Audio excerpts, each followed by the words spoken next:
Hello student, कैसे हैं आप लोग? आई होप सब अच्छे होंगे। तो चलिए बच्चों, आज की सेशन में हम करेंगे लीनियर इक्वेशन। इसके कुछ एग्जांपल्स मैंने आप लोगों को ऑलरेडी करवाए हैं और आज जो है हम एक्सरसाइज 3.1 का फर्स्ट क्वेश्चन करने वाले हैं। इसमें मेन है कि वर्ड प्रॉब्लम में हम इक्वेशन कैसे फॉर्म करते हैं, क्योंकि अगर आप इक्वेशन फॉर्म कर लेते हैं ईजिली तो फिर उसको आप अच्छे से ग्राफिकल रिप्रेजेंटेशन कर सकते हैं। तो देखिए, इक्वेशन फॉर्म करने के लिए आपको ये समझना होगा कि जो pair of linear equation in two variable का जो इक्वेशन होता है उसमें आपके लीनियर होते हैं और दो वेरिएबल होता है। यानी कि जब भी आप कोई भी चीज़ को वेरिएबल लेट करोगे तो आपको दो वेरिएबल लेट करना है, एक x और एक y, ठीक है।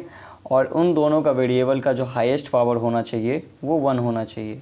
तो देखिए यहाँ पे जैसे दिया हुआ है कि 10 student of class 10 took part in mathematics quiz. If the number of girls is 4 more than the number of boys, find the number of boys and girls who took part in the quiz। मतलब ये हो गया कि आपके पास यहाँ पे दो variable हैं, एक बॉयज़ और दूसरा गर्ल्स। तो यहाँ पे क्या कर लेंगे कि लेट करेंगे। तो let the number of boys be x, let the number of boys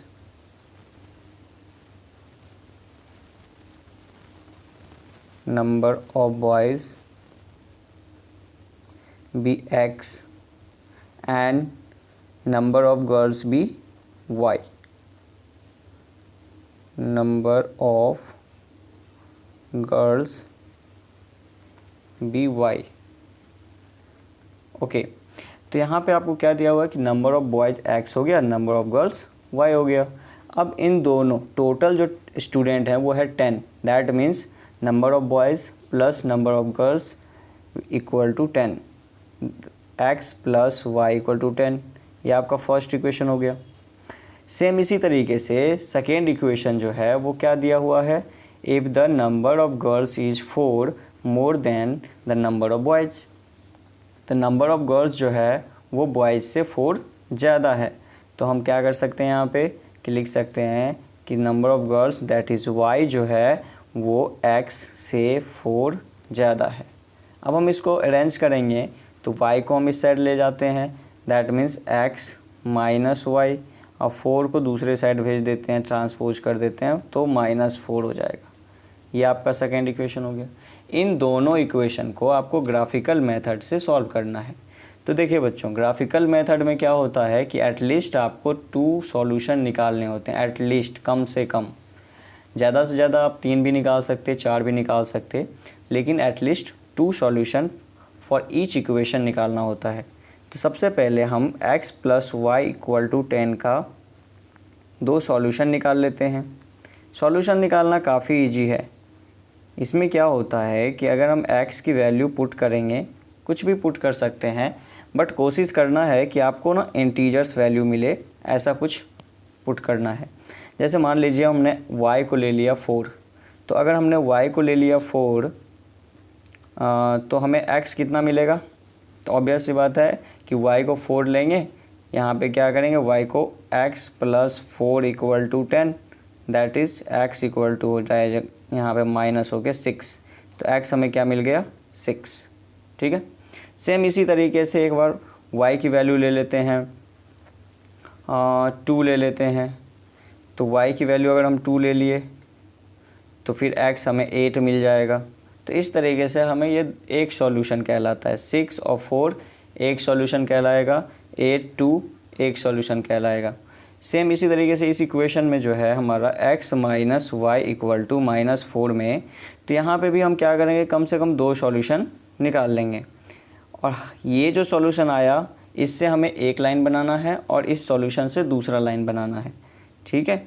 तो ये दोनों लाइन जहाँ पे इंटरसेक्ट करेंगे वही हमारा क्या होगा, सॉल्यूशन होगा इसका। ये जो क्वेश्चन है, ये जो x और y की वैल्यू होगी। तो देखिए यहाँ पे हमने y, यहाँ पे हम क्या कर सकते हैं कि y की वैल्यू लेंगे, x मिल जाएगा। अगर हमने y को ले लिया समथिंग लाइक 4 ले लिया तो ये क्या हो जाएगा 0। अगर हमने y को ले लिया 4 तो x हमें कितना मिलेगा 0। कैसे, तो y को हम 4 लेंगे तो वो x माइनस 4 इक्वल टू -4, तो ये इधर आ जाएगा तो पॉजिटिव हो जाएगा, दैट इज़ 0। सेम इसी तरीके से अगर हम y को ले लें 0 तो x -4 हो जाएगा। तो इस तरीके से हमारा 2 सॉल्यूशन इसका भी मिल गया। अब मेन है कि ग्राफिकल रिप्रेजेंटेशन कैसे करते हैं। तो समझिए यहाँ पे सबसे पहले आप जानते हैं कि कोऑर्डिनेट एक्सिस हमें ड्रॉ करना होता है, एक x एक्सिस और एक y एक्सिस, ठीक है। तो हमें यहाँ पे दिया हुआ है कि x एक्सिस और y एक्सिस। कोशिश करना है कि आपको x y इस तरीके से लेना है जिससे कि आपका जो मैक्सिमम वैल्यू है लाइक 8, 6, 4 ये सब ये आपके आ जाए यहाँ ग्राफ में। तो यहाँ पे इतना बड़ा आपको ग्राफ लेना है लाइक 1, 2, 3, 4, 5, 6, 7, 8। हमने 8 तक ले लिया। इधर -1, -2, -3, -4, -5।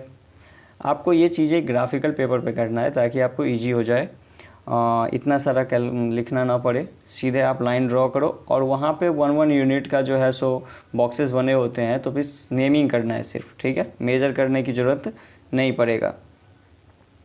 1, 2, 3, 4 इस तरीके से y एक्सिस पे भी हम क्या करेंगे, इसको रिप्रेजेंट कर लेंगे। तो ये हमारा y एक्सिस हो गया और ये x एक्सिस हो गया, ठीक है। अब यहाँ पे देखिए इसमें भी हम क्या करेंगे, -1, -2, -3, -4 इस तरीके से -5 ले लेंगे। अब मेन है कि हमें जो है पॉइंट्स कैसे सिलेक्ट करना है। तो देखिए पॉइंट्स जो होता है वो परपेंडिकुलरली सेलेक्ट करते हैं हम। जैसे ये 6, 4 तो x का 6 और y का 4, तो x जो है वो 6 और y का 4। तो ये दोनों लाइन जहाँ परपेंडिकुलरली हिट करेगा, इंटरसेक्ट करेगा, वही हमारा क्या होगा, पॉइंट हो जाएगा 6,4। तो इसको रिप्रेजेंट कर लेंगे 6,4। ओके। इस तरीके से दूसरा पॉइंट है 8,2, x का 8 y का 2। तो यहाँ पे आ रहा है x का 8 y का 2। तो ये हो जाएगा 8,2। अब देखिए इन दोनों पॉइंट से जो लाइन पास करेगा उसको ड्रॉ कर लेंगे। तो एक स्केल यूज करके इन दोनों पॉइंट से जो लाइन पास करेगा वो हमने यूज कर लिया। चलिए ठीक है। इस लाइन का जो इक्वेशन होगा वो हो जाएगा x + y = 10, x + y = 10। ऐसा क्यों होगा, क्योंकि ये जो लाइन बना है वो इस इक्वेशन से बनाया गया है। अब देखते हैं दूसरे इक्वेशन का जो पॉइंट्स है 0,4। तो 0 x का 0 कहाँ पे होता है, y एक्सिस पे होता है। तो ये हो जाएगा 0,4। और फिर सेम इसी तरीके से x का -4 y का 0। तो y का 0 कहाँ होता है, x एक्सिस पे। तो ये हो जाएगा -4,0। अब इन दोनों पॉइंट से जो लाइन पास करेगा वो ड्रॉ कर लेंगे। अब ये जो इक्वेशन है, ये इक्वेशन आपका ये लाइन जो है वो इस इक्वेशन का लाइन है, x - y = -4। अब ये दोनों जहाँ पे इंटरसेक्ट करेगा वही आपका क्या कहलाएगा, सॉल्यूशन। तो देखिए यहाँ पे x की वैल्यू कितनी है, 4 है। x की वैल्यू कितनी आएगी, 4, और y की वैल्यू कितनी आएगी, 6। जब ये आप ग्राफ पे करेंगे तो ये एक्यूरेट वैल्यू देगा। यहाँ पे मैं वाइट पेपर पे कर रहा हूँ तो इसीलिए ये थोड़ा सा डिफरेंट दिख रहा है, बट ग्राफ पे ये क्या होता है, एक्यूरेट वैल्यू देता है। तो यहाँ पे क्या होगा, 4 और ये हो जाएगा 6। तो आपका जो नंबर ऑफ़ कर्ल्स है यानी कि y वो आ गया 6 और नंबर ऑफ़ बॉयज़ जो होगा वो 4 आएगा। तो y हो गया हमारा 6 और x हो गया 4। तो ये है ग्राफिकल सॉल्यूशन। तो आई होप आपको समझ आया होगा। तो चलिए ऐसे ही जो है इसके सेकेंड पार्ट हैं तो उसको हम नेक्स्ट वीडियो में करेंगे, नहीं तो वीडियो बहुत लंबा हो जाएगा। तो चलिए अगर आपको समझ आया तो प्लीज़ वीडियो को लाइक और शेयर ज़रूर करिएगा। और अगर आप चैनल पर नए हैं तो चैनल को सब्सक्राइब कर लीजिए ताकि और भी इसी तरीके का क्वेश्चन आपको मिलता रहे। तब तक के लिए bye bye, have a nice day, thank you.